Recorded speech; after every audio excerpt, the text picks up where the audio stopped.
ए और ए के बीच में हमने रिलेशन पढ़ ली थी, ए और फाई के बीच में हम पढ़ लिए थे। पढ़ने का मतलब हमने बात कर ली थी सर वाई इंटरसेप्ट क्या होता है। चिन्ह में वाई इंटरसेप्ट होता है कि वैसे तो ये स्ट्रेट लाइन में पढ़ते हैं टॉपिक। अगर ये एक स्ट्रेट लाइन है तो ये स्ट्रेट लाइन मान ले वाई एक्सिस को 0, बी पॉइंट पर इंटरसेक्ट कर रही है, तो ये जो डिस्टेंस होता है विद साइन, इसको बोलते हैं वाई इंटरसेप्ट बी। और ये वाला जो डिस्टेंस होता है विद साइन, इसको बोलते हैं एक्स इंटरसेप्ट a,0। बेसिकली अगर कोई भी लाइन की इक्वेशन है y equal to M X plus C, इसमें x को 0 पुट करने से जो y की वैल्यू आएगी वो y इंटरसेप्ट है, और y को 0 पुट करने से जो x की वैल्यू आएगी वो x इंटरसेप्ट है। ये होता है, स्ट्रेट लाइन में पढ़ेंगे अपने। ठीक है, 1-2 मिनट का और वेट करते हैं क्योंकि मैंने 11:50 का टाइम बोला था और अभी एग्जैक्ट 11:50 हुए। ए और ए डैश के बीच में काम करके आए हो? हाँ भाई सारे बोलो।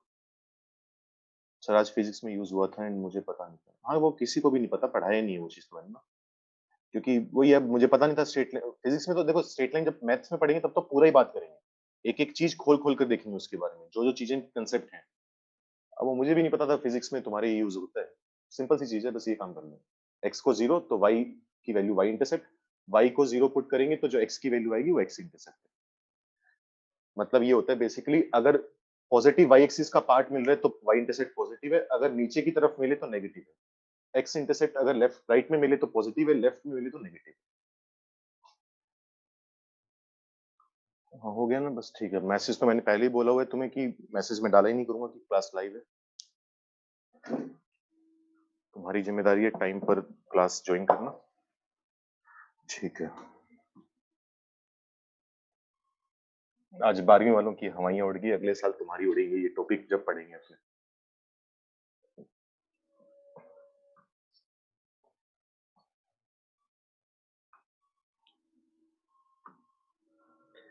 तो लास्ट टाइम मैं लिखवा कर गया था कि हम इसके बारे में बात करना चाहते थे, 4 पॉइंट्स के बारे में। सबसे पहले ए का ए कॉम्प्लीमेंट के साथ यूनियन निकाला जाए तब कितना आएगा। ए का इंटरसेक्शन निकाला जाए ए कॉम्प्लीमेंट के साथ तब कितना होगा। ए में से ए डैश माइनस करें तब कितना आएगा, और अगर ए डैश में से ए माइनस करें तब कितना आएगा। ठीक है, तो पहले मैं आंसर बता देता हूं। अगर ए और ए कॉम्प्लीमेंट का यूनियन लोगे तो यूनिवर्सल आ जाएगा। क्योंकि देखो होता क्या है, मान लो यूनिवर्सल पड़ा हुआ है सामने हमारे, पड़ा हुआ है, कुछ ए में होंगे कुछ ए डैश में होंगे, हर एलिमेंट किसी ना किसी में तो होगा ही होगा ना। सोच के देखो, जैसे या फिर इस तरीके से दिमाग लगाओ, जैसे ये वेन डायग्राम है। दोबारा बोल रहा हूं, समझने की कोशिश करनी है क्योंकि रट्टे नहीं मार पाओगे। 12 हमने कल लिखे थे, 4 आज और लिख रहे हैं, 16 अभी और भी लिखने हैं। तो और कुछ इसमें से ऐसे हैं जो याद करने जरूरी है। तो फालतू में कचरा नहीं भरेंगे अपना याद करने के चक्कर में, कि दिमाग में कचरा भरे जा रहे हैं। इतना याद कर लिया कि बाकी के लिए भी तो जगह छोड़नी है ना अपने को। जो काम के हैं जिनको याद करना जरूरी है वही याद करेंगे। इसको हम साथ के साथ एग्जाम में एनालाइज करके बता सकते हैं। A union A dash, union का मतलब क्या होता है कि मुझे दोनों सेट्स चाहिए, ए भी चाहिए ए डैश भी चाहिए। तो ए से मुझे कौन सा एरिया मिलेगा, ए से मुझे ये वाला एरिया मिलेगा। ए डैश का मतलब क्या होता है, इस सर्कल के बाहर वाला एरिया, तो मुझे वो भी चाहिए। तो मैंने दोनों एरिया शेड कर लिए, सर्कल के अंदर मुझे मिला ए और सर्कल के बाहर से मुझे मिला ए डैश। तो मेरे पास कौन सा एरिया शेड हुआ, पूरा का पूरा रेक्टेंगल शेड हो गया ना। और पूरे रेक्टेंगल का नाम हम क्या रखते हैं, यूनिवर्सल सेट रखते हैं। तो इन दोनों का जो यूनियन आएगा वो यूनिवर्सल आएगा। फिर हम कह रहे हैं कि ए और ए डैश का इंटरसेक्शन, इंटरसेक्शन का मतलब होता है कॉमन पार्ट, जो एलिमेंट ए में भी हो ए डैश में भी हो। ऐसा कोई भी एलिमेंट नहीं होगा ना जो ए और ए डैश दोनों में होगा, क्योंकि बाय डेफिनेशन जो एलिमेंट ए में आ रहा है वो ए के कॉम्प्लीमेंट में तो आ ही नहीं सकता। तो दोनों का कोई भी कॉमन पार्ट नहीं होगा, कोई भी कॉमन पार्ट नहीं होगा, तो क्या मिलेगा 5। ठीक है, अब या फिर इसको एग्जांपल से समझ लेते हैं। जैसे मान लो यूनिवर्सल सेट है, एक छोटा सा एग्जांपल ले लेते हैं ताकि फालतू में मेहनत ना बढ़े अपनी। ए सेट है 1 और 3। अगर ए सेट 1 और 3 है तो ए डैश कितना होगा, 2, 4 और 5 होगा। समझ रहे हो, जो एलिमेंट ए में नहीं आ रहे वो ए डैश में आ रहे होंगे। अब मान लो मैं तुमसे बोल दूं कि ए माइनस ए डैश कितना है, मतलब ए सेट के वो एलिमेंट्स जो ए डैश में नहीं है। ए के कौन कौन से एलिमेंट ए डैश में नहीं है, सारे के सारे। तो क्या मिलेगा 1 और 3, मतलब दोबारा ए सेट आ गया। इसका मतलब ए में से ए का कॉम्प्लीमेंट माइनस करोगे तो कोई फर्क नहीं पड़ता, क्योंकि इनका इंटरसेक्शन वैसे भी कुछ नहीं है। तो ए में से ए डैश गया तो क्या बचेगा ए, और सिमिलर लॉजिक से a डैश माइनस a जो होगा वो a डैश के बराबर होगा। किसी को कोई डाउट है तो 2 मिनट रुको, मैं बाकी के पॉइंट लिख दूं, उसके बाद फिर हम इकट्ठे डिस्कस करेंगे इन सबको। ठीक है, a और a डैश में हो गया। नेक्स्ट पॉइंट अपने पास आता है कि अगर हम फाई का कॉम्प्लीमेंट लें तो फाई का जो कॉम्प्लीमेंट होता है जो वो u होता है, u का जो कॉम्प्लीमेंट होता है वो फाई होता है। क्योंकि चेक करो फाई क्या है, खाली है ना। फाई का कॉम्प्लीमेंट लेना मतलब जो जो एलिमेंट फाई में नहीं आ रहा वो सारे चाहिए। तो फाई में तो कुछ भी नहीं आ रहा, फाई तो खाली है, तो फाई को छोड़कर सारे एलिमेंट चाहिए, तो मतलब सारे के सारे ही एलिमेंट चाहिए ना। दोबारा बोलो, फाई डैश का मतलब फाई में जो एलिमेंट नहीं आ रहे वो एलिमेंट चाहिए अपने को, कॉम्प्लीमेंट का मतलब यही होता है। तो फाई में तो कुछ भी नहीं आ रहा, फाई तो खाली है, तो ये सेट खाली पड़ा है, जो जो इसमें नहीं आ रहा वो सब कुछ इसमें आएगा, तो मतलब हर एलिमेंट आएगा इसमें, क्योंकि इसमें तो कुछ था ही नहीं ना। जैसे ए में 1 आ गया तो ए कॉम्प्लीमेंट में 1 नहीं आ सकता, लेकिन अगर ए में 2 नहीं है तो 2 तो आएगा कॉम्प्लीमेंट में। तो 1 जो है वो 5 में नहीं है, 1 5 के कॉम्प्लीमेंट में आएगा। 2 जो है वो 5 के कॉम्प्लीमेंट में नहीं है 5 में, तो 5 के कॉम्प्लीमेंट में आएगा। 3 5 में नहीं है तो उसके कॉम्प्लीमेंट में आएगा। तो इसका मतलब हर एलिमेंट 5 के कॉम्प्लीमेंट में आएगा। तो कितना होगा यूनिवर्सल सेट। अच्छा, अगर फाई और यू एक दूसरे के कॉम्प्लीमेंट है, फाई का कॉम्प्लीमेंट यू है तो यू का कॉम्प्लीमेंट क्या आएगा, फाई आएगा। ये बात हम दावे से कह सकते हैं। दोबारा बोल रहा हूं बच्चों, डाउट है तो डाउट अपने पास रखो एक बार, पहले सारे पॉइंट बात कर ले फिर एक साथ बात करेंगे। और डाउट भी होंगे तो प्रॉपर तरीके से पूछोगे। प्रॉपर तरीका क्या कि येलो वाले में सेकंड वाला बता दो, थर्ड वाला बता दो, इसलिए मैं अलग अलग कलर से भी लिख रहा हूँ एक टाइप की जो प्रॉपर्टीज है, व्हाइट का फर्स्ट या व्हाइट का सेकंड। और समझ कोशिश करो समझने की, खुद समझ पाओ जो डाउट है तो और अच्छी बात है, साथ साथ सोचते रहो। अब ए का कॉम्प्लीमेंट है, उसका मैंने फिर कॉम्प्लीमेंट ले लिया तो क्या आएगा, ए आएगा। बेसिकली जो कॉम्प्लीमेंट है वो माइनस की तरह काम करते हैं। जैसे अगर 2 बार माइनस लगाओ तो प्लस आ जाता है, वैसे ही अगर 2 बार कॉम्प्लीमेंट लगाओगे तो क्या आ जाएगा, प्लस दोबारा आ जाएगा ए। जैसे ए कॉम्प्लीमेंट है, अगर मैं ए कॉम्प्लीमेंट का कॉम्प्लीमेंट निकालूं, मतलब क्या करना चाह रहे हैं, जो एलिमेंट ए कॉम्प्लीमेंट में आ रहे हैं उसका भी कॉम्प्लीमेंट चाहिए, मतलब ये एलिमेंट नहीं आने चाहिए, ये एलिमेंट नहीं आने चाहिए, तो इसका मतलब कौन सा एलिमेंट आएगा, 1 और 3 वाला आएगा। तो 1 और 3 का मतलब क्या है, दोबारा ए सेट, तो ए सेट आ जाएगा। ऐसे ही मान लो मैं 3 बार कॉम्प्लीमेंट लगा दूं, ए कॉम्प्लीमेंट का कॉम्प्लीमेंट है फिर कॉम्प्लीमेंट है, तो एक तरह से मैंने माइनस को 3 बार लगा दिया, माइनस को 3 बार लगाएंगे तो क्या बचेगा, माइनस बचेगा, मतलब क्या बचेगा, ए कॉम्प्लीमेंट। मतलब एक्चुअली माइनस नहीं है, माइनस की तरह बिहेवियर शो करता है अपना। अच्छा, अगली बात लिखो, अगले जो इंपॉर्टेंट पॉइंट्स हैं हमारे पास वो क्या है कि अगर तुम ए इंटरसेक्शन बी निकालो, ए इंटरसेक्शन बी जो होगा वो ए का सबसेट होगा, और ए इंटरसेक्शन बी बी का भी सबसेट होगा। ये बात हम कैसे कह रहे हैं वो भी वेन डायग्राम से समझते हैं, एक बार में समझने की कोशिश करना। जैसे मान लो ये यूनिवर्सल सेट हुआ, ये ए सेट है, ये बी सेट है। अगर मुझे ए इंटरसेक्शन बी चाहिए, मतलब मुझे क्या चाहिए, कॉमन पार्ट चाहिए। चेक करो, पूरा का पूरा कॉमन पार्ट ए सेट के अंदर आ रहा है। याद करो हमने कहा था कि अगर ए बी का सबसेट है तो इसको ड्रॉ करने का तरीका क्या होगा, पहले एक सर्कल बनाएंगे बी और ए वाला एरिया पूरा का पूरा इसके अंदर होगा। अगर एक सेट पूरा का पूरा दूसरे सेट के अंदर आ रहा है तो छोटे वाला सेट बड़े वाले का क्या होगा, सबसेट होगा। अब ये वाला एरिया पूरा ए सर्कल के अंदर आ रहा है, तो कोई एरिया अगर ए सेट के अंदर आ रहा है तो वो उसका सबसेट होगा। A intersection B is a subset of A. Similarly ये वाला जो एरिया है वो पूरा का पूरा एरिया, अगर थोड़ा सा भी पार्ट बाहर होता तब नहीं कह सकते थे हम, लेकिन ये पूरा शेडेड पार्ट बी सर्कल के अंदर आ रहा है, अगर पूरा का पूरा उसके अंदर आ रहा है मतलब उसका सबसेट होगा। ठीक है, कहोगे तो मैं इसको भी एग्जांपल से समझा देता हूं। जैसे एग्जांपल देखो, सपोज करो मेरे पास ए सेट है 1 2 3 4, बी सेट है 2 7 और 8। मान लो मैं इन दोनों का इंटरसेक्शन लूं, इंटरसेक्शन का मतलब क्या होता है, कॉमन पार्ट निकालना। कौन सा नंबर है जो दोनों में कॉमन है, 2। चेक करो ये वाला जो सेट है ए का सबसेट है या नहीं है, इसका हर एलिमेंट ए में आ रहा है, तो ए इंटरसेक्शन बी ए का सबसेट है। उसी तरीके से ए इंटरसेक्शन बी का हर एलिमेंट बी सेट में भी आ रहा है। चेक करो इसमें एक ही एलिमेंट है 2 और वो बी सेट में आ रहा है, इसका मतलब सबसेट वाली कंडीशन फुलफिल कर रहे हैं, इसका मतलब ए इंटरसेक्शन बी बी का सबसेट होगा। ये बात कह रहे हैं। अब हम बात करेंगे यूनियन की। तो यूनियन में हम क्या बोलते हैं, ए जो होता है वो ए यूनियन बी का सबसेट होता है, और सिमिलरली बी जो होगा वो भी ए यूनियन बी का सबसेट होगा। कैसे? अब यहां पर ए यूनियन बी निकाल लेते हैं। ए यूनियन बी का मतलब होगा मुझे ए के सारे एलिमेंट चाहिए 1 2 3 4, बी के सारे एलिमेंट चाहिए 7 और 8। चेक करो, ए का हर एलिमेंट ए यूनियन बी में आ रहा है, मतलब ए क्या होगा, इसका सबसेट होगा, वो लिख दिया। बी का हर एलिमेंट ए यूनियन बी में आ रहा है, मतलब बी जो होगा वो ए यूनियन बी का सबसेट होगा। तो ये कंडीशंस भी हमें याद रखनी है। तो अगर वेन डायग्राम से समझ पा रहे हो तो वेन डायग्राम से समझो, बहुत अच्छी बात है। एग्जाम्पल से समझना है तो एग्जाम्पल से समझ लो, लेकिन समझ में आना चाहिए अपने को। जल्दी से नोट करो, फिर आगे बात करेंगे। कुछ और फॉर्मूले पढ़ेंगे जो हमें याद भी करना है, और कुछ भी डाउट है किसी भी प्रकार का तो पूछ लो। अब देखो, ये तुम्हारी बातें अच्छी नहीं लगती। जैसे दक्ष ने लिखा है व्हाइट का 2, तो बच्चे मैंने अभी कहा था ना कि पहले एक बार सोच तो ले उसे, और फिर तूने लिखा है क्लियर। पहले सोचो 1-2 मिनट, खुद सोचने की कोशिश करो कि क्या आपका मेरी समझ में आ जाए कि क्या लिखा हुआ है। खुद समझ में आ जाए, उससे अच्छी बात ही नहीं है। सर ब्लू वाला भी हम इसी टाइम एनालाइज कर सकते हैं ना? हाँ कर सकते हैं चिन्नू। देखो बात ही होती है, कुछ तो जैसे अब हमने लिखा है तो कुछ चीजें तो याद भी रहेंगी तुम्हें थोड़ी देर बाद, लेकिन ऐसा है कि अगर याद नहीं भी होगा तो हमें आइडिया होगा कि कैसे हम चेक कर रहे हैं, कैसे डिराइव कर रहे हैं। सर ये सब आएगा टेस्ट में। अभी तेरी बच्चे टेंशन अगर ये है कि टेस्ट में क्या आएगा तो छोड़ ना, टेस्ट किसने जरूरी बोला है, छोड़ दे टेस्ट। ये नहीं होना चाहिए कि टेस्ट में आएगा इसलिए हम पढ़ रहे हैं।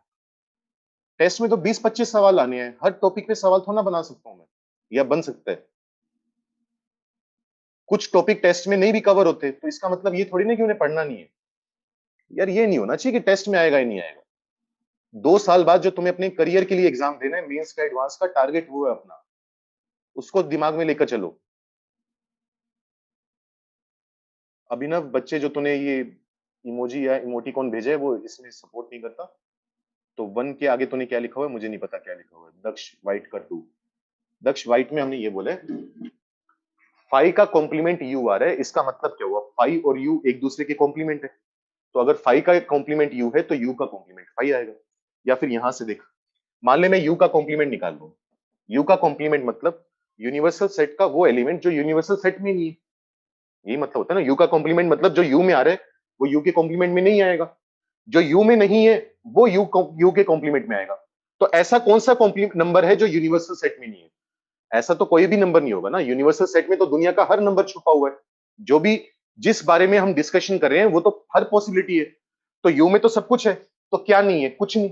कुछ नहीं को क्या लिखते हैं, फाइव। इस तरीके से समझ ले। अभी भी नहीं समझ में आए तो अभी भी पूछ। सर ए का कॉम्प्लीमेंट ए होता है तो ग्रीन का फर्स्ट इससे डिफरेंट कैसे है? अमूल्य, मैंने ए का कॉम्प्लीमेंट नहीं लिखा, एक एक कॉम्प्लीमेंट का कॉम्प्लीमेंट ए लिखा है। हमने ये नहीं लिखा कि ए का कॉम्प्लीमेंट ए के इक्वल है, वो तो पाप की तरह है, वो तो बिल्कुल ही गलत है। 2 बार कॉम्प्लीमेंट लेंगे तो दोबारा ए पर पहुंचेंगे, हम ये कह रहे हैं। व्हाइट वाले दोनों बता दो, निशान निशान अभी बताए हैं बच्चे, सुन ले उसको, अभी भी दिक्कत है फिर दोबारा पूछना। ग्रीन वाला बता दो दोबारा एक बार। ग्रीन वाला ये देख, ए कॉम्प्लीमेंट था, इसका कॉम्प्लीमेंट निकालने का मतलब जो नंबर इसमें नहीं आ रहे वो चाहिए। इसमें क्या क्या नहीं आ रहा, 1 और 3 नहीं आ रहे, तो वो आ गया। तो ये जो सेट बना है वो इस सेट के बराबर बना है, मतलब ए और ए कॉम्प्लीमेंट का कॉम्प्लीमेंट आपस में बराबर है। सर ब्लू का 4th। बच्चे ऐसा कैसे हो सकता है कि थर्ड समझ में आ गया और फोर्थ समझ में ना आया हो? बिल्कुल डाउट पूछने के लिए डाउट नहीं पूछना है, ये मत सोच कि तेरा नाम मुझे याद हो जाएगा और कल को तेरे पेरेंट्स पूछेंगे तो मैं बोल दूंगा कि हाँ आपका बच्चा डाउट पूछता है, क्योंकि तुझे थर्ड समझ में आ गया फोर्थ समझ में नहीं आई, ये कैसे हो सकता है बच्चे? सर व्हाइट का फर्स्ट आकृति, हमने कहा है कि फाइव का कॉम्प्लीमेंट निकालना है। फाइव का कॉम्प्लीमेंट मतलब, कॉम्प्लीमेंट का मतलब क्या होता है, अगर ए सेट में कोई नंबर है तो ए कॉम्प्लीमेंट में नहीं आएगा। जो जो नंबर ए में मिसिंग होंगे वो ए कॉम्प्लीमेंट में आएंगे। जो नंबर ए में मिसिंग होंगे वो ए कॉम्प्लीमेंट में होंगे। जो जो नंबर 5 में मिसिंग होंगे वो उसके कॉम्प्लीमेंट में होंगे। तो 5 में तो सारे ही नंबर मिसिंग है ना, तो 5 के कॉम्प्लीमेंट में सारे नंबर आएंगे, और सारे नंबर का अगर हम सेट बनाएं तो उसी को तो यूनिवर्सल सेट बोलते हैं। तो 5 का कॉम्प्लीमेंट यू आएगा। और बोलो और क्या डाउट है? ग्रीन का फर्स्ट, अभी ना बता चुका हूँ, और अगर कोई एक ही बच्चा 2-2 3-3 बार डाउट लिख के भेज रहा है मत करो। सर समर वेकेशन कब होंगे? प्रिंस समर वेकेशन नहीं होते भाई। किसी टाइम पर हफ्ते भर के हुआ करते थे, वो भी अभी शायद लेट ही होंगे, अभी तो नहीं होंगे मेरे हिसाब से। पढ़ लेना समर वेकेशन। एक तो सर ग्रीन वाला बता दो एक बार। प्रांजल रिपीट हो चुका है सर, व्हाइट का वन आकृति वो कर चुका हूँ मैं रिपीट। भाई एक बार डाउट भेजो अपने, आकृति तूने भी 2-2 3-3 बार भेज रखे हैं।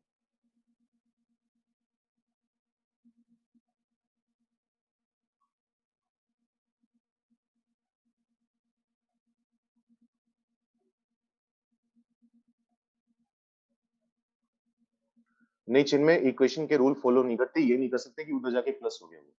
ए प्लस बी सेट का कोई खास मतलब नहीं होता। यूनियन बोल देते हैं लेकिन वो लिखना नॉर्मली गलत होता है। हाँ येलो का लास्ट का वेन डायग्राम बताता हूँ।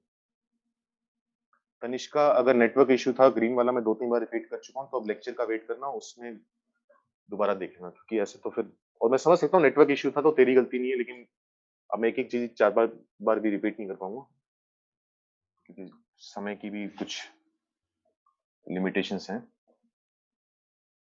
जिसने पूछा है फोर्थ का लास्ट का वेन डायग्राम, तो ये ए सेट है। अगर मुझे ए कॉम्प्लीमेंट चाहिए, मतलब मुझे इस सर्कल के बाहर वाला पार्ट चाहिए। इस सर्कल के बाहर वाला पार्ट ये आ गया। ये पूरा क्या है? A complement. और जो सर्कल है वो क्या है? A complement minus A minus B का मतलब क्या होता है? ए का वो एरिया जो बी में नहीं आ रहा। ए कॉम्प्लीमेंट माइनस ए का मतलब क्या होगा? ए कॉम्प्लीमेंट का वो एरिया जो ए सेट के अंदर नहीं है। तो ए कॉम्प्लीमेंट का तो पूरा ही एरिया ए के अंदर नहीं है ना, तो कोई एरिया मुझे सब्ट्रैक्ट करना पड़ेगा? नहीं करना पड़ेगा, तो दोबारा ए डैश ही मिल जाएगा। ये काम कर रहे हैं। या फिर ए डैश माइनस ए, जैसे ए डैश माइनस ए करेंगे तो ए डैश के वो नंबर जो ए में नहीं आ रहे, तो 2 4 5 ही दोबारा मिल जाएगा। अगर मैं ए डैश माइनस ए बनाने की कोशिश करूंगा, तो इसके वो नंबर जो ए में मिसिंग है, तो 2 4 5, तो दोबारा कौन सा सेट क्रिएट हुआ? ए डैश, इसलिए हमने ए डैश लिख दिया।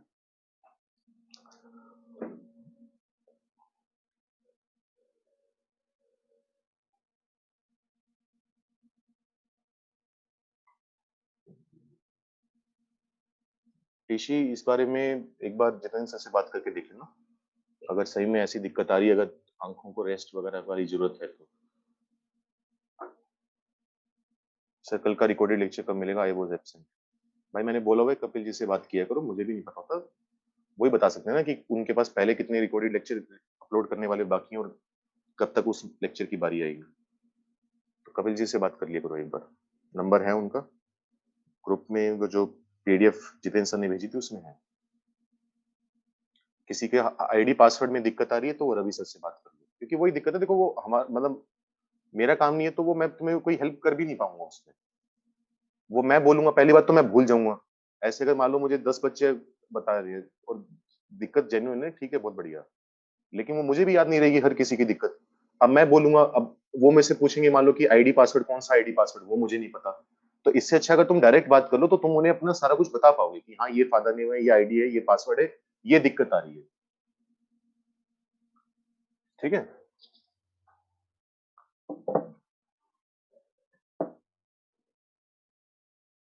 मेरा जा कुछ नहीं रहा, लेकिन उसमें वो ये फिर मिडिल मैन आने से बीच में फिर कॉम्प्लिकेशंस आएंगी कम्युनिकेशन की। नोट कर लिया होगा होपफुली। किसी को अभी भी डाउट है तो लेक्चर अपलोड होगा तब देख लेना एक बार। इसके बाद कुछ इंपॉर्टेंट फॉर्मूले और हैं, उनके बारे में बात करते हैं। और एक बार घर जाके एनालाइज करोगे ना तो थोड़ा और ढंग से क्लियर हो जाता है। अब देखो ऐसा नहीं है, मैंने कल भी बोला था कि हमने सारे पॉसिबल लिख लिए। अब लिखने को तो ए का कॉम्प्लीमेंट इंटरसेक्शन बी ये कितना होगा वो भी लिख सकते हैं, लेकिन वो धीरे धीरे हम खुद एनालाइज करके पढ़ सकते हैं, उसके बारे में डिराइव कर सकते हैं, अगर हमें कंसेप्ट क्लियर होंगे तो। क्योंकि पॉसिबिलिटीज इसमें बहुत सारी हैं, सारे नहीं लिख पाएंगे। अच्छा, याद करो, ये काफी बच्चे बोल भी रहे थे, ए माइनस बी को हम सोच के देखो, ये भी लिख सकते हैं A minus A intersection B. और सिमिलरली अगर बी माइनस ए है तो उसे हम लिख सकते हैं B minus A intersection B. कैसे कह रहे हैं? ए माइनस बी का मतलब क्या है? ए माइनस बी का मतलब है ए सर्कल का वो पार्ट जो बी सर्कल में नहीं आ रहा। तो कौन सा पार्ट शेड होगा? ये वाला पार्ट। ये वाला क्या है? ए माइनस बी। ए सर्कल का वो एरिया जो बी सर्कल में नहीं आ रहा। अच्छा, अब मैं बनाना चाह रहा हूं ए माइनस ए इंटरसेक्शन बी। इसका मतलब क्या होगा? ये ए सर्कल है, ये बी सर्कल है। मैं जानता हूं ए इंटरसेक्शन बी का मतलब है ये बीच वाला पार्ट जो कॉमन पार्ट है। तो अगर ए में से मैं कोई सेट माइनस कर रहा हूं तो मैं क्या चाह रहा हूं? मैं ये चाह रहा हूं कि मुझे ए का वो एरिया चाहिए जो इसमें नहीं आ रहा। इसको हटाकर जो एरिया बचेगा। तो अगर मैं बीच वाले पार्ट को हटा दूं तो ए का कौन सा एरिया बचेगा? ये वाला एरिया बचेगा। अब चेक करो, ये चीज और ये चीज सेम है ना, दोनों सेम एरिया को रिप्रेजेंट कर रहे हैं। अगर दो अलग अलग चीजें सेम एरिया को रिप्रेजेंट करें तो वो दोनों चीजें बराबर होंगी। तो ए माइनस बी जो होगा वो ए माइनस ए इंटरसेक्शन बी के बराबर होगा। जैसे ये ऊपर वाला प्रूफ हुआ है वैसे ही नीचे वाला। दोनों अलग अलग नहीं करेंगे क्योंकि प्रूफ एग्जैक्ट सेम है।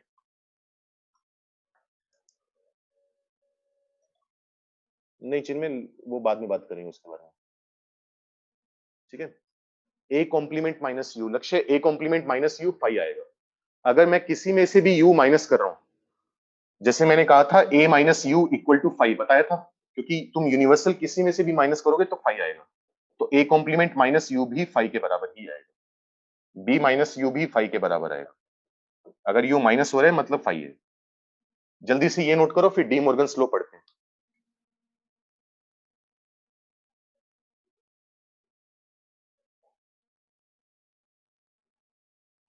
रमन, क्लास दोबारा देखना बच्चे, मैं वही कह रहा हूँ, नेटवर्क इश्यू की वजह से मैं बार बार रिपीट नहीं कर पाऊंगा एक ही चीज। सिलेबस कब करवाऊंगा मैं?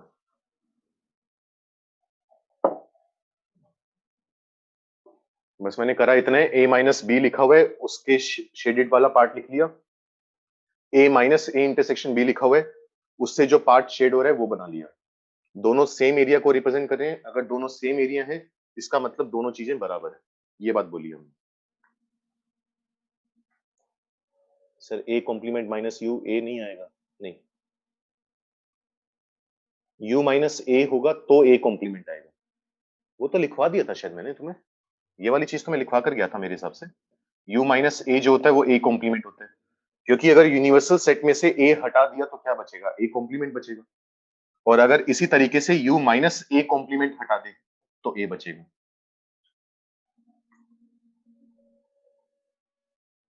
हाँ, वेन डायग्राम इसलिए तो पढ़ रहे हैं ना क्योंकि उससे इजिली क्लियर हो जाता है, इसलिए वेन डायग्राम पढ़ रहे हैं। अभी तो कुछ और फॉर्मूले डिराइव करेंगे, वो और देखना आसान हो जाता है वेन डायग्राम से।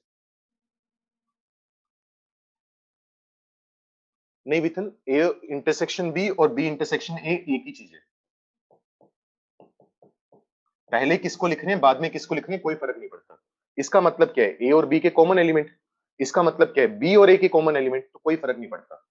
ऐसे ही अगर ए यूनियन बी हो या बी यूनियन ए हो, दोनों एक ही बात है।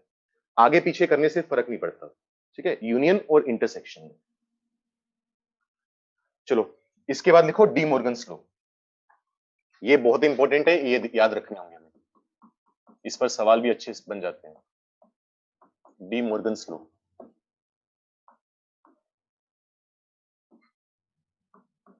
डी मॉर्गन का लॉ हमारे पास क्या कहता है कि अगर ए यूनियन बी का कॉम्प्लीमेंट हो, ध्यान से दुखना सुनना, पहले तो रट्टे मारेंगे इसके, इसको याद करना है। पुराने वाले तो याद ना भी करो तो चल जाएगा, 3-4 बार उनको पढ़कर देख लेना, खुद बनाकर देख लेना। रट्टे मारने का मतलब ये नहीं कि इनको पढ़ना नहीं है, 3-4 बार खुद डिराइव करके देखना है। मतलब घर पे जाके अब क्या करना, आज आज का होमवर्क है तुम्हारा एक तरह से, सारे लेफ्ट साइड वाले लिख लेना एक पेज पे। फिर अपने आप एनालाइज करके उनके आंसर निकालने की कोशिश करना। आंसर नोटबुक में सारे लिखे हुए हैं, फिर मैच करना कि कितने सही है कितने गलत है। ये काम 2-3 बार करके देखो, अच्छे से स्पीड भी बन जाएगी। विद इन 2-3 सेकंड तुम करना भी सीख जाओगे और सारी चीजें एक दिमाग में बैठ जाएंगी, रट्टे मारने की जरूरत ही नहीं पड़ेगी तुम्हें। लेकिन ये चीज जो है अब जो पढ़ा रहा हूं ये याद भी करनी है, रट्टे भी मारने हैं और समझनी भी है। तो ये डी मॉर्गन का लॉ क्या कहता है कि ए यूनियन बी का जो कॉम्प्लीमेंट है, अगर इस पूरे का कॉम्प्लीमेंट निकालना है, ध्यान देना, तो तुम क्या करो, पहले ए का कॉम्प्लीमेंट निकाल लो, फिर तुम क्या करो बी का कॉम्प्लीमेंट निकाल लो, और बीच में जो यूनियन है ना उसको उल्टा कर दो, इंटरसेक्शन बना दो। जैसे दूसरा फॉर्मूला देखते हैं। दूसरा फॉर्मूला इसका ये है कि मान लो ए इंटरसेक्शन बी का कॉम्प्लीमेंट हो, तो पहले क्या करो, ए का कॉम्प्लीमेंट निकाल लो। यहां पर ध्यान देना, पूरे का कॉम्प्लीमेंट है, ब्रैकेट के ऊपर डैश लगा हुआ है। तो पहले ए का कॉम्प्लीमेंट निकालो, फिर बी का कॉम्प्लीमेंट निकालो, बीच में इंटरसेक्शन है ना, इसको उल्टा करके यूनियन करो। ये हैं दो डी मॉर्गन के लॉ। पहले वाले को प्रूव करके देखते हैं एक बार। प्रूव करने का इन सेंस उसको वेन डायग्राम से रिप्रेजेंट करके देखेंगे। सबसे पहले मैं बनाता हूं ए यूनियन बी। ध्यान से देखना, एक बार ही बताऊंगा, ये मत सोचना कि एक एक चीज बार बार रिपीट करता रहूंगा। पहली बार समझने में आदत बनाओ।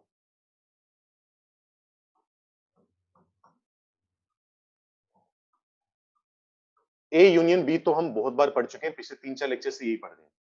ए यूनियन बी ये आएगा, दोनों सर्कल का मिलाकर जो एरिया है। फिर मुझे क्या निकालना है? लेफ्ट साइड में क्या लिखा हुआ है? ए यूनियन बी का कॉम्प्लीमेंट लिखा हुआ है। तो ए यूनियन बी का कॉम्प्लीमेंट मतलब क्या हुआ? अगर मैं किसी सेट का कॉम्प्लीमेंट निकाल रहा हूं, मतलब मुझे ये एरिया नहीं चाहिए, इसके अलावा सारा एरिया चाहिए। कॉम्प्लीमेंट का मतलब यही होता है। मतलब कौन सा एरिया चाहिए मुझे? जो बच गया बाहर वाला, ये वाला एरिया।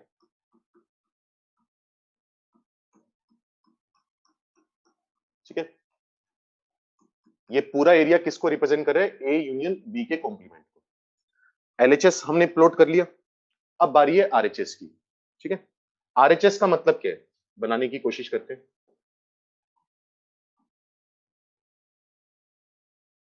ये है ए सेट, ये है बी सेट। इंटरसेक्शन का मतलब क्या होता है? इंटरसेक्शन का मतलब ये होता है कि अगर ए इंटरसेक्शन बी है, तो मुझे ए सेट की भी बात माननी है, मुझे बी सेट की भी बात माननी है। दोनों साइमल्टेनियसली होने चाहिए, दोनों का कॉमन एरिया। तो ए डैश इंटरसेक्शन बी डैश, इसका मतलब क्या होगा? ए डैश का मतलब ए के बाहर वाला एरिया, बी डैश का मतलब बी के बाहर वाला एरिया। ध्यान से सुनना, दोबारा फिर बोल रहा हूं। ए डैश का मतलब ए सर्कल के बाहर वाला एरिया, बी डैश का मतलब बी सर्कल के बाहर वाला एरिया। तो दोनों की कंडीशन पूरी होनी चाहिए ना, मतलब वो ए के भी बाहर होना चाहिए, बी के भी बाहर होना चाहिए। तो कौन सा एरिया है जो ए और बी सर्कल दोनों के बाहर है? ये वाला एरिया।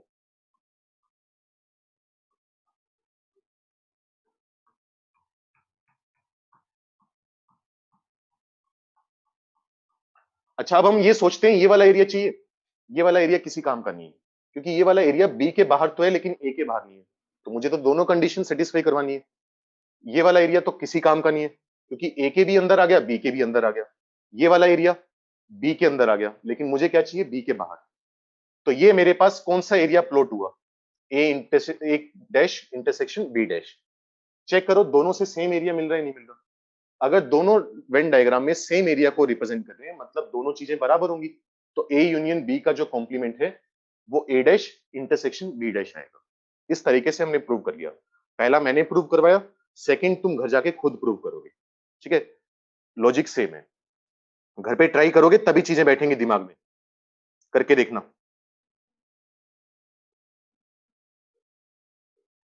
और अगर इसको समझने में थोड़ी दिक्कत हो रही है तो मैं एग्जांपल भी दे देता हूं इसका, पहले वाले का एग्जांपल देखते हैं। मान लो यूनिवर्सल सेट है। एक काम करते हैं, पहले वाले को वेन डायग्राम से कर लिया, दूसरे वाले को एग्जांपल से कर लेते हैं। यू क्या है? यू है 1 2 3। छोटा सा एग्जांपल ले लेते हैं ताकि चीजें आसान हो जाए। 1 से लेकर 7 तक मैंने रैंडम कोई भी ए सेट मान लिया, 1 3 5। मैंने रैंडम कोई भी बी सेट मान लिया, 1 2 3 4। अगर ए सेट ये है तो ए का कॉम्प्लीमेंट कितना आएगा? जो नंबर ए में नहीं आ रहे वो ए कॉम्प्लीमेंट में आएंगे, मतलब 2 4 6 और 7। बी कॉम्प्लीमेंट का मतलब क्या होगा? जो नंबर बी में नहीं आ रहे वो बी के कॉम्प्लीमेंट में आएंगे, 5 6 7। अब इसकी वैल्यू निकालते हैं। देखो, फर्स्ट वाला वेन डायग्राम से प्रूव हुआ, सेकंड वाला इसके मेथड से करते हैं। अगर मैं ए इंटरसेक्शन बी निकालूं, सबसे पहले मुझे क्या निकालना है? A intersection B. तो ए और बी का कॉमन पार्ट, कौन है कॉमन पार्ट? 1 और 3। अगर मैं ए इंटरसेक्शन बी पूरे का कॉम्प्लीमेंट निकालना चाहूं, क्योंकि पूरे का कॉम्प्लीमेंट निकाले ना, मतलब यूनिवर्सल सेट के वो एलिमेंट्स जो इसमें नहीं आ रहे। कौन कौन से नंबर हैं जो इसमें नहीं आ रहे? 2 4 5 6 और 7। ये वो नंबर्स हैं जो यूनिवर्सल में तो है लेकिन इसमें नहीं है। अच्छा, राइट साइड में मुझे क्या निकालना है? राइट साइड में मुझे निकालना है ए डैश और बी डैश का यूनियन। मतलब ए डैश के सारे एलिमेंट ले लूंगा मैं, ए डैश के सारे एलिमेंट ले लिए, बी डैश के भी सारे एलिमेंट आएंगे, 6 और 7 तो आ ही चुके हैं, एक्स्ट्रा कौन आएगा 5। चेक करो दोनों अपने आप बराबर आगे या नहीं आगे। लेकिन थोड़ा सा इसमें ना इस तरीके से प्रूव करने में थोड़ा इश्यू ये होता है, समझ तो आ जाता है हमें, लेकिन ये प्रूफ नहीं हुआ, ये सिर्फ वेरीफाई करने का तरीका हुआ। क्योंकि होता ये, जैसे मान लो मैं तुम्हें एग्जांपल दूं, x square minus 4x plus 3 equal to 0। मान लो एक बच्चे पढ़ने में तेज नहीं है, वैसे ही बेवकूफ सा बच्चा है मान लो, अब वो हमें आके बोले कि x इक्वल टू 1 इसको सेटिस्फाई कर रहे हैं और x इक्वल टू 3 इसको सेटिस्फाई कर रहे हैं, तो इसका मतलब x इक्वल टू 1 और x इक्वल टू 3 हर इक्वेशन को सेटिस्फाई करेंगे। तो ये चीज तो गलत होगी ना। क्यों गलत होगी? क्योंकि अगर ये x की वैल्यू किसी एक इक्वेशन को सेटिस्फाई कर रही है, तो हम ये कैसे बोल दें कि वो दुनिया की हर इक्वेशन को सेटिस्फाई करेगी? जैसे चेक करो, x square minus 9x plus 20 equal to 0, इन दोनों में से कोई भी x की वैल्यू नहीं है जो इसको सेटिस्फाई करे। बिल्कुल सही बात है। तो अगर कोई एक चीज एक पर्टिकुलर केस में सही हो रही है, तो वो हमेशा सही होगी, ये उसका प्रूफ नहीं हुआ। तो यहां पर हमने सिर्फ वेरीफाई करा है कि हाँ दोनों सही हैं। अगर हमें प्रूव करना पड़े, तो प्रूव करने का तरीका क्या होगा? Venn diagram. तो वेन डायग्राम प्रॉपर तरीका होता है किसी भी चीज को प्रूव करने का। जल्दी से नोट करो, किसी भी टाइप की कोई दिक्कत है तो पूछ लो। कुछ और फॉर्मूले पढ़ेंगे इसके बाद। बस ये नहीं होना चाहिए भाई, रिपीट कर दो, रिपीट नहीं हो सकता, लेक्चर अपलोड होगा तब देखना। सेकंड के वेन डायग्राम में बस कॉमन पार्ट शेड नहीं होगा। हाँ वो अमूल्य देख लेना, वो तुम्हारा होमवर्क है, खुद ट्राई करना। वो sir is A dash equal to B dash, नहीं Lakshya, A dash equal to B dash क्यों होगा? अगर दो सेट बराबर हैं तब उनके कॉम्प्लीमेंट बराबर होंगे।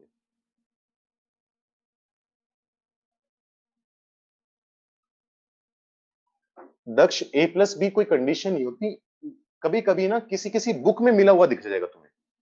कोई कोई बुक क्या है, ए यूनियन बी को ए प्लस बी लिख देती है, लेकिन नॉर्मली ये वाली चीज यूज करी नहीं आती। ए प्लस बी का मतलब हम नॉर्मली कुछ डिफाइन करते नहीं है। कुछ बुक्स हैं जो यूनियन को प्लस लिख देती हैं, लेकिन ना लिखो तो ज्यादा अच्छा है, क्योंकि स्टैंडर्ड नहीं है ये नोटेशन। तो हम वो पढ़ रहे हैं जो स्टैंडर्ड नोटेशन हो, जो पूरी दुनिया एक ही सिंबल यूज करती हो। सेकंड वेन डायग्राम में बस कॉमन पार्ट शेड नहीं होगा सर, एग्जांपल से प्रूव करके गलत कैसे आएगा? नहीं चैतन्य, वो जैसे मैंने ये एग्जांपल दिया, अगर कोई चीज कभी सही हो रही है तो वो हमेशा सही होगी, ये कैसे कहते हैं? जैसे मान लो तुम्हारी क्लास में, मान लो तुम्हारी क्लास में मैं बोलूं कि तुम्हारी क्लास में मान लो 100 बच्चे हैं, तो सिर्फ तुम्हारी क्लास को मैं देखकर बोल दूं कि दुनिया में जितनी भी क्लासेस हैं, उस हर क्लास में 100 बच्चे हैं, तो वो तो गलत हो गया ना। कोई एक चीज अगर एक चीज कभी कभी सही है तो वो हमेशा सही होगी, ये कैसे कमेंट करें? तो उसके लिए तो यही प्रूफ प्रॉपर है। अब हम बोल दें कि कुछ भी बोल लो, एक घर है वो नीले रंग का है तो सारे घर नीले रंग के हैं, ये कोई तुक नहीं हुआ ना। Sir see the first Venn diagram on the screen, sir example से प्रूव करके दिक्कत क्या आएगी बता दिया भाई तुझे।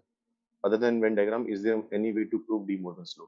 रिजल्ट होता है, बोर्ड में लिख कर आते हैं, लेकिन वो भी अपने काम का नहीं है, वो लिखने का तरीका बाद में सिखाएंगे। सबसे आसान सबसे सिंपल तरीका वेन डायग्राम है।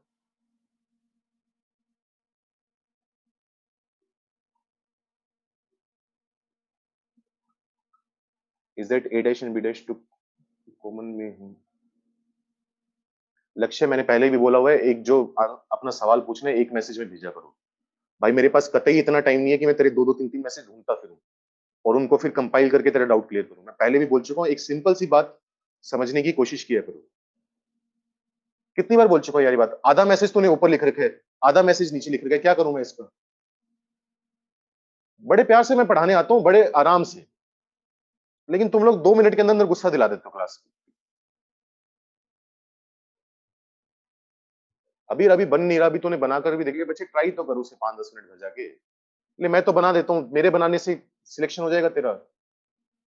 एक करवा दिया ना ऊपर वाला, दूसरे वाला मेरे जितनी देर में मैं ये चीज बहस कर रहा हूँ उतनी देर में तुम्हें बना के दे देता, लेकिन उससे फायदा नहीं है तुम्हारा कुछ। और तुझे बना कर दूंगा तो बाकी बच्चे भी ट्राई नहीं करेंगे। ट्राई तो कर एटलीस्ट। अभी मैं लिख कर बैठा हूं, अभी तूने नोट किया होगा, 2 मिनट के अंदर अंदर तूने हाथ खड़े कर दिए कि मेरे से नहीं बनना। कोशिश तो कर, ट्राई तो कर, मत्था तो मार, थोड़ा सा जूझ तो सही, उससे फाइट तो कर।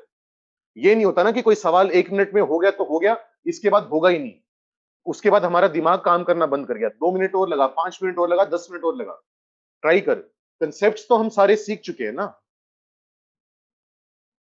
बाकी भाई तू कहेगा, अगर तू एफर्ट नहीं डालना चाहता तो तूने बिल्कुल, तू कहेगा मैं तुझे भेज दूंगा, व्हाट्सएप पर मैसेज कर दियो कि समय से नहीं बना, भले ही बिना ट्राई करके भेज दियो, मैं तुझे 2 मिनट में बना के भेज दूंगा, मेरा कुछ नहीं, 2 मिनट लगने हैं मेरे।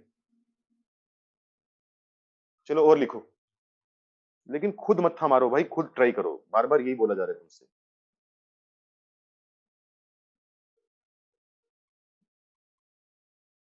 लिखो नेक्स्ट क्वेश्चन। नेक्स्ट एक तरह से प्रॉपर्टी। अगर मान लो तुमसे बोल दिया जाए कि A union B intersection C है, तो इसको लिखने का तरीका क्या होगा? A union B intersection C है ना, सबसे पहले क्या करो, ए का यूनियन लो बी के साथ, ए का यूनियन लिया बी के साथ, फिर ए का यूनियन लो सी के साथ। बी और सी में आपस में क्या है? इंटरसेक्शन, तो बीच में लगा दो इंटरसेक्शन, ये काम करो। ये नेक्स्ट प्रॉपर्टी है। अगर हमारे पास हो A intersection B union C, तो तुम क्या कर सकते हो, पहले ए का इंटरसेक्शन लो बी के साथ, फिर ए का इंटरसेक्शन लो सी के साथ।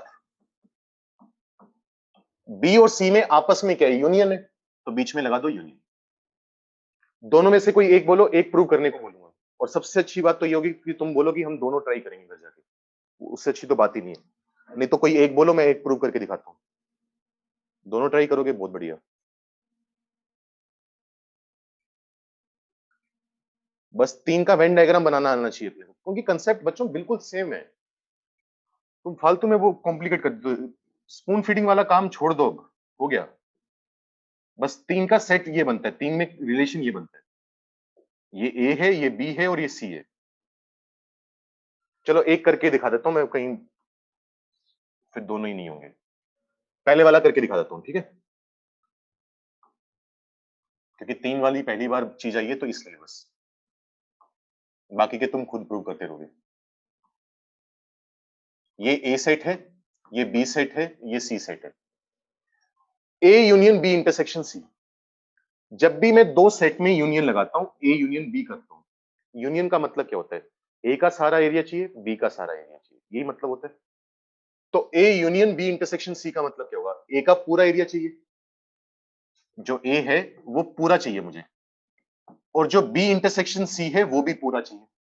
तो ए सर्कल को पूरे को शेड करना है, बी इंटरसेक्शन सी को पूरे को शेड करना है। अब जब मैं बी इंटरसेक्शन सी ले रहा हूं, तो उसमें तो कोई ए का रोल नहीं है ना, ए भाड़ में गया, तो बी और सी का कॉमन पार्ट चाहिए। बी ये वाला सर्कल है, सी ये वाला सर्कल है, इनका कॉमन पार्ट क्या आएगा? सोच के देखो, बी वाला सर्कल, सी वाला सर्कल, दोनों का कॉमन पार्ट ये वाला होगा। सही कह रहा हूं मैं? क्योंकि ये बी सर्कल के अंदर भी है और सी सर्कल के अंदर भी है, तो ये वाला एरिया तो शेड कर दिया मैंने। मुझे और कौन सा एरिया शेड करना है? ए वाला। तो जो जो एरिया ए सर्कल के अंदर आ रहा होगा वो भी शेड कर देंगे। मैंने पूरा का पूरा ए सर्कल शेड कर दिया, तो सेट रिप्रेजेंट हो गया मेरे पास। सोच के देखो, तो एलएचएस को तो प्लॉट करने से ये चीज बनी। अब मैं करूंगा आरएचएस को प्लॉट, आरएचएस को प्लॉट कर लेते हैं। दोबारा 3 सर्कल बनाओगे, ए बी और सी। अब मैं क्या चाहता हूं? अब मैं चाहता हूं A union B intersection A union C. Intersection में क्या होता है? इन दोनों में जो कॉमन पार्ट होगा वो चाहिए, जो एरिया इसमें भी आएगा इसमें भी आएगा, दोनों वाला चाहिए। जैसे काम करना चालू करते हैं, ध्यान से सुनना। ये वाला एरिया, ये वाला एरिया ए यूनियन बी में आएगा। क्यों आएगा? क्योंकि ए का पार्ट है। ये वाला एरिया ए यूनियन सी में आएगा, बिल्कुल आएगा, क्योंकि ए का पार्ट है। तो दोनों के इंटरसेक्शन में भी आएगा। तो ये वाला एरिया तो पूरा काम का है। जो एरिया दोनों में होगा इस बार वो आएगा, क्योंकि कॉमन पार्ट चाहिए। इस पार्ट को सोचो, इस वाले पार्ट को। ये वाला पार्ट ए सर्कल के अंदर है, बी सर्कल के अंदर है, लेकिन सी के बाहर है। ये वाला पार्ट सी के तो बाहर आ रहे हैं ना। तो ए के अंदर, बी के अंदर, अगर ए के अंदर है, बी के अंदर है, तो यूनियन में आएगा, बिल्कुल आएगा। ए यूनियन सी में आएगा, बिल्कुल आएगा। तो दोनों के इंटरसेक्शन में भी आएगा। ये आ गया, ठीक है। अब इस वाले पार्ट की बात करते हैं, ये छोटा सा पार्ट जो है, ये वाला पार्ट ए सर्कल के अंदर है, क्योंकि यूनियन में आने के लिए ये चाहिए, अगर मान लो कोई नंबर है जो ए में है लेकिन बी में नहीं है, तो उनके यूनियन में तो होगा। वो टेबल भी बनवाई थी कल, उसमें चेक करो हमने क्या लिखा था कि अगर कोई ए में है बी में नहीं है तो उनके यूनियन में होगा, किसी एक में आना जरूरी है। तो ये वाला जो पार्ट है वो ए सर्कल के अंदर आ रहा है, तो ए यूनियन बी में होगा, इसी वजह से ए यूनियन सी में भी होगा, दोनों में है तो उनके इंटरसेक्शन में भी होगा। तो ये वाला पार्ट भी चाहिए मुझे। ठीक है, बहुत बढ़िया। इस वाले पार्ट की बात करो, ये वाला पार्ट बी सर्कल के अंदर है? तो ए यूनियन बी में होगा, बिल्कुल होगा। ये वाला पार्ट ए यूनियन सी में होगा, नहीं होगा, क्योंकि ये वाला पार्ट ना तो ए सर्कल का पार्ट है ना ही सी सर्कल का पार्ट है, तो उनके यूनियन में भी नहीं आएगा। तो ये वाला एरिया इसमें तो है लेकिन इसमें नहीं है, तो दोनों में कॉमन तो नहीं है, मतलब ये वाला पार्ट रिजेक्ट है, किसी काम का नहीं। इस वाले पार्ट की बात करो, ये वाला जो पार्ट है ये बी सर्कल के अंदर है, तो ए यूनियन बी में होगा। ये वाला पार्ट सी सर्कल के अंदर है, तो ए यूनियन सी में होगा। दोनों में है तो कॉमन पार्ट है, ये वाला पार्ट भी चाहिए अपने को। सिमिलरली इस वाले पार्ट की बात करो, जो सी का इकलौता पार्ट है, ये वाला जो पार्ट है वो ए यूनियन सी में तो होगा, क्योंकि सी में है, लेकिन ए यूनियन बी में नहीं होगा। ए यूनियन बी में आने के लिए जरूरी है कि या तो वो ए के पास हो या बी के पास हो या दोनों के पास हो। तो ये वाला पार्ट ना तो ए सर्कल के अंदर है ना बी सर्कल के अंदर है, तो ए यूनियन बी में नहीं होगा। अब अगर ए यूनियन बी में नहीं है तो कॉमन पार्ट में तो आ ही नहीं सकता, दोनों का आपस में इंटरसेक्शन लेंगे तो ये वाला पार्ट मिसिंग होगा। तो यहां से जो एरिया शेड हो रहा है और यहां से एरिया शेड हो रहा है, चेक करो एग्जैक्टली सेम है, दोनों में दूर दूर तक कोई फर्क नहीं है। इसका मतलब दोनों सेम चीज को रिप्रेजेंट कर रहे हैं, दोनों इक्वल। इसका मतलब ये हुआ, अगर एक साथ देखने में दिक्कत आ रही हो, सपोज करो एक साथ देखने में दिक्कत आ गई, तो अलग अलग कर लो। अगर इस तरीके से कभी कभी किसी बच्चे को दिक्कत आ जाती है, क्योंकि कहानी काफी लंबी बोल दी मैंने, ये ए यूनियन बी है, यहां पर हम बनाएंगे ए यूनियन सी, दोनों केस में तीन तीन सर्कल। अगर चीजों को सिंपल लिखना चाहो, अगर दो तीन वेन डायग्राम बनाने तुम्हें दिक्कत नहीं है तो ए यूनियन बी का मतलब क्या होगा, ए का पूरा सर्कल चाहिए,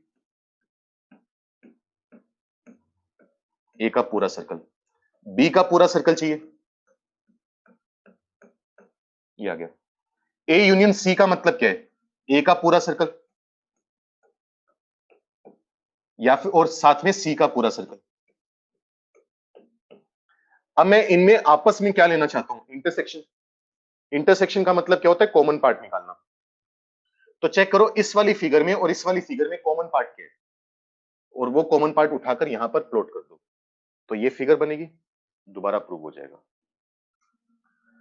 जब तक खुद के हाथ से नहीं करके देखोगे तब तक नहीं होगा, क्योंकि चीजें अजीब सी दिख रही हैं, वो देखने में अजीब है, खुद हाथ चलाओ बहुत आसान है। सर ये कम्यूटेटिव प्रॉपर्टी के थ्रू सिंपली मल्टीप्लाई भी तो कर सकते हैं। बासु मल्टीप्लाई थोड़ा ना हो रहे हैं यार, सेट्स मल्टीप्लाई का क्या मतलब है, मैंने करवाया कि सेट्स मल्टीप्लाई हो सकते हैं, अपनी तरफ से प्रॉपर्टी एज्यूम मत करो ना।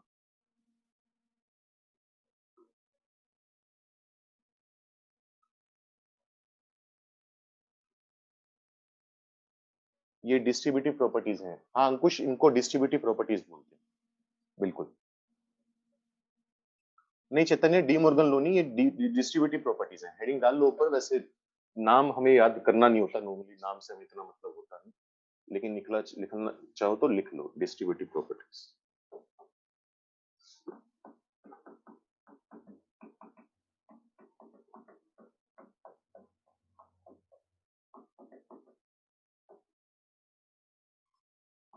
क्योंकि बाद में इसी टाइप के सवाल आएंगे। वो क्या करेगा, अब मैं तुम्हें डीपीपी भेजने वाला हूँ बस एक दो दिन में, क्योंकि अब करना चालू कर सकते हो, कल मिल जाएगी तुम्हें। तो उसमें इसी टाइप के सवाल होंगे, वो एक सेट लिख देगा अजीब सा, चार ऑप्शन दे देगा, बताओ किसके बराबर है।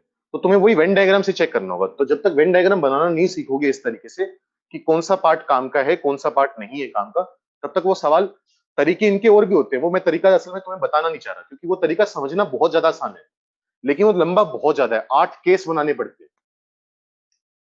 करवाऊं या ना करवाऊं यार, तुम अगर क्योंकि उस पर डिपेंडेंट हो गए ना तो वो सवाल तो होंगे तुमसे, पर जो सवाल हम 2 मिनट में कर सकते हैं उसमें तुम 20-20 मिनट 15-15 मिनट लगा रहे हो उस सवाल में, तो मैं करवा ही नहीं रहा वो तरीका। क्योंकि जितनी चीजें समझनी आसान होती हैं उतनी कभी-कभी मुश्किल हो जाती हैं सोल्व करना उन्हें। आरजेएस का सेकंड मेथड अच्छा लगा, ठीक है भाई, बहुत बढ़िया। Sir A union B equal to A intersection B हो सकता है if A equal to B. हाँ आदित्य, वो तो प्रॉपर्टी नहीं है, वो बस वैसी ही हो। ये भी डी मॉर्गन लॉ का पार्ट है क्या? नहीं।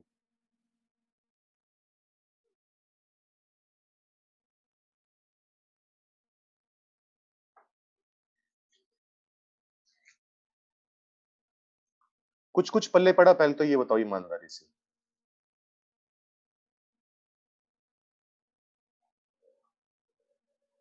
क्योंकि हमें तरीके बच्चों वो सीखने पड़ेंगे जो छोटे हैं। आसान के चक्कर में कहीं ये ना हो कि हम टाइम वेस्ट कर रहे हैं। वो मान लो उसमें 10 मिनट लग रहे हैं तो तुम वहीं ढेर हो गए, बस हो गया काम। क्वेश्चन रितेश इसके करेंगे बच्चे, डीपीपी में करेंगे बहुत सारे। एक बार प्रॉपर्टीज पूरी कर लें तब कुछ हो जाएगा।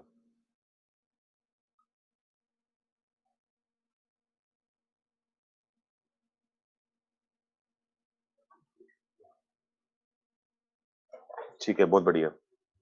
सभी बच्चे लगभग कह रहे हैं समझ में आ गया। गर्वित की बात मुझे नहीं समझ में आई सर। आज ही बीएचए बीएचई आज ही बे पता नहीं क्या लिखा हुआ है। तो ये कुछ प्रॉपर्टीज हैं डी मॉर्गन लॉ से, दोबारा घर जाके प्रैक्टिस करना, थोड़ा और क्लियर होगा।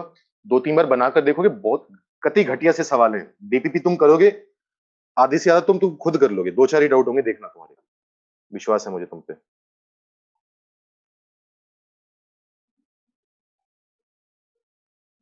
कुछ और फॉर्मूले हैं वो लिखते हैं अपने। अगला जो सेट है वो तो बहुत ही आसान है, इसको बोलते हैं कॉम्यूटेटिव प्रॉपर्टीज। अगले पेज पे लिख लेते हैं। अगला है कॉम्यूटेटिव प्रॉपर्टीज। नहीं, कॉम्यूटेटिव नहीं, सॉरी, एसोसिएटिव।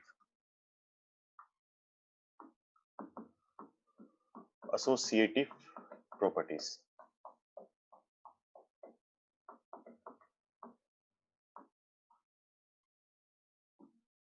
इसमें हम क्या कह रहे हैं कि मान लो कोई तुमसे बोल दे कि ए यूनियन बी निकालो पहले और फिर यूनियन सी निकालो, तो तुम इस ब्रैकेट की पोजीशन इंटरचेंज कर सकते हो, चेंज कर सकते हो कि तुम क्या करो, पहले बी यूनियन सी निकाल लिया फिर ए के साथ यूनियन, कोई फर्क नहीं पड़ता, और वो हम समझ भी सकते हैं।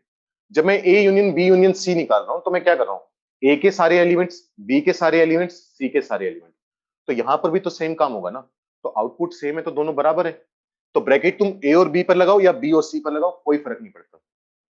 इसी तरीके से अगर मान लो ए इंटरसेक्शन बी हो, उसके बाद इंटरसेक्शन सी हो, तो तुम इसे A intersection B intersection C भी लिख सकते हो, कोई फर्क नहीं पड़ता। अगर तीनों जगह इंटरसेक्ट, देखो ध्यान देना, यहां पर दोनों यूनियन थे या दोनों इंटरसेक्शन थे, ये तो काम बहुत आसान है। दिक्कत थोड़ी सी यहां पर थी, क्योंकि एक यूनियन फिर इंटरसेक्शन, या फिर पहले इंटरसेक्शन फिर यूनियन। वहां तो क्या है, दोनों यूनियन दोनों इंटरसेक्शन, तो वो तो सिंपल चीज है। इसमें ये काम, ठीक है। इसके बाद कुछ और प्रॉपर्टीज हैं वो लिखते हैं। अगर मान लो तुम्हारे पास आ जाए ए माइनस बी यूनियन सी, मान लो तुम्हें बोला जाए कि ए में से बी यूनियन सी सेपरेट करने, तो तुम क्या करो, पहले ए में से बी माइनस करो, फिर ए में से सी माइनस करो, बीच में जो यूनियन का साइन है उससे पलटकर कर दो इंटरसेक्शन। अब ये भी तुम घर पे खुद डिराइव करोगे, मैंने बहुत सारे करवा दिए। बीच में जो यूनियन है उसको इंटरसेक्शन। इसी तरीके से मान लो तुमसे बोल दिया जाए कि ए माइनस बी इंटरसेक्शन सी, तो पहले ए में से बी माइनस करो, फिर ए में से सी माइनस करो, और बीच का जो इंटरसेक्शन है उसे बना दो यूनियन। बस ये काम है। दोबारा वेन डायग्राम से रिप्रेजेंट करके देखो कि क्या है, बड़ी आसानी से प्रूव होते हैं। इसके बाद कुछ क्वेश्चंस करके देखते हैं जिससे चीजें और प्रैक्टिस में आएंगी। लिखो, सारा लिखो, फिर क्वेश्चन करते हैं जल्दी से।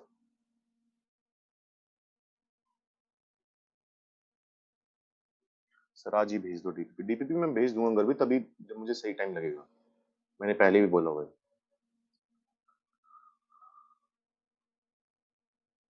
नहीं, प्रूव करके मुझे भेजनी नहीं है, अपनी ईमानदारी से बस करो प्रूव।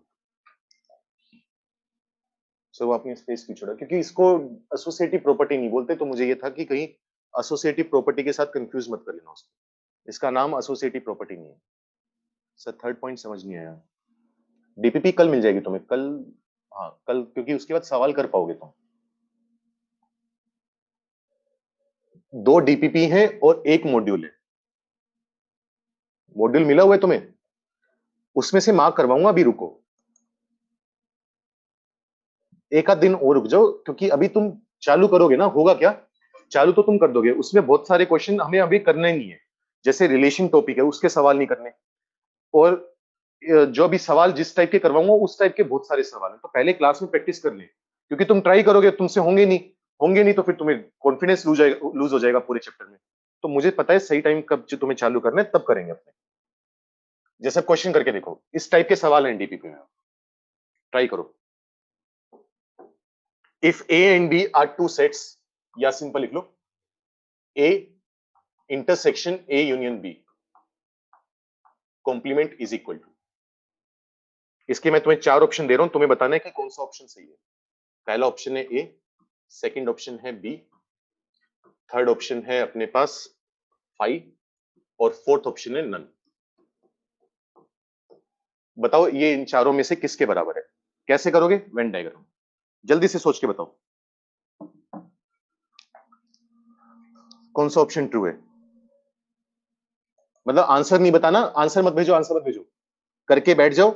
जब मैं पूछूं तब मतलब चेक कर लेना जब मैं करवाऊं। हाँ हर्षित, मॉड्यूल मतलब बुकलेट, उसको मॉड्यूल भी बोलते हैं, बुकलेट भी बोलते हैं, शीट भी बोलते हैं, कुछ मर्जी बोल दो, एक ही बात है।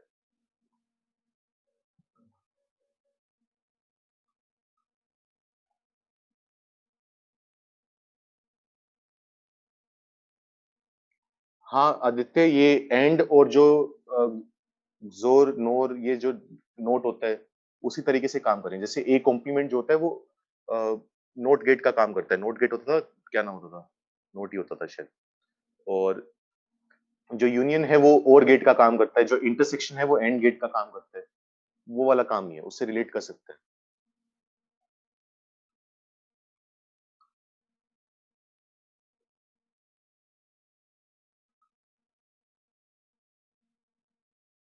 अब देखो, सुनो कैसे करोगे, बहुत ही सिंपल सवाल है, आराम से सुनना।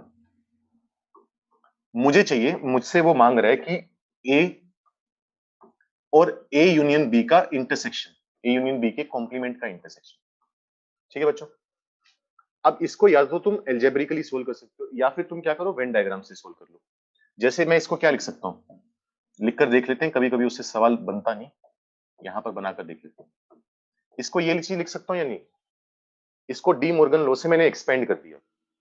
तो पहले ए का कॉम्प्लीमेंट आएगा, फिर बी का कॉम्प्लीमेंट आएगा, बीच में यूनियन है तो इंटरसेक्शन आ गया। याद करो अभी थोड़ी देर पहले डी मॉर्गन लॉ ये लिखा था, दोनों तरफ इंटरसेक्शन है ना।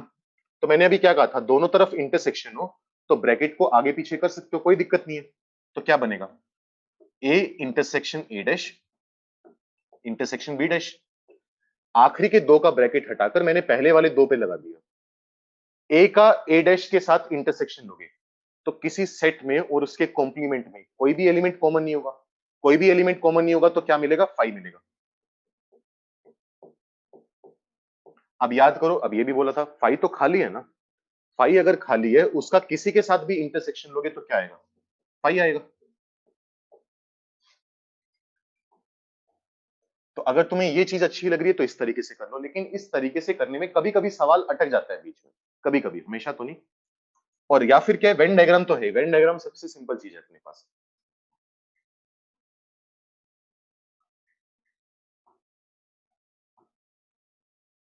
ये ए है, ये बी है। पहले मुझे चाहिए ए सेट, तो मैं ए सेट को शेड कर लेता हूं।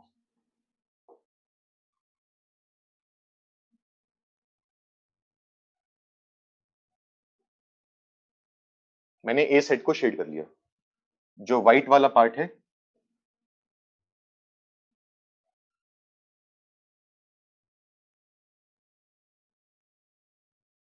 वो किसको रिप्रेजेंट करे, ए को। अच्छा, अब मैं ग्रीन से रिप्रेजेंट करूंगा। ग्रीन से किसको रिप्रेजेंट करूंगा मैं, दूसरा क्या चाहिए, ए यूनियन बी का कॉम्प्लीमेंट। ए यूनियन बी मैं जानता हूं पूरा का पूरा एरिया। ए यूनियन बी का मतलब दोनों सर्कल का मिलाकर जो एरिया है, और उसका कॉम्प्लीमेंट मतलब उसके बाहर वाला एरिया। तो बाहर वाला एरिया कौन है, ये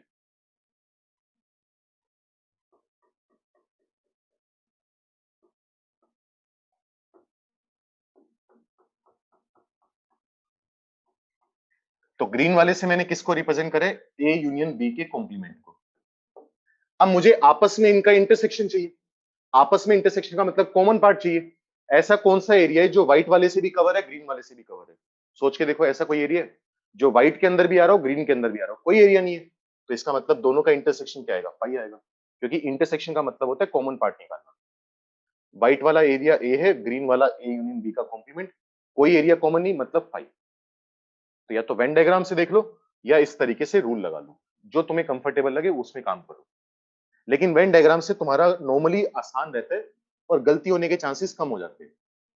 ठीक है, आज के लिए इतना था। जो भी आज करवाया है थ्योरी, वो ढंग से रिवाइज करके आओगे, ढंग से उनको जाकर क्वेश्चन को दोबारा करके देखोगे, तभी चीजें क्लियर होंगी।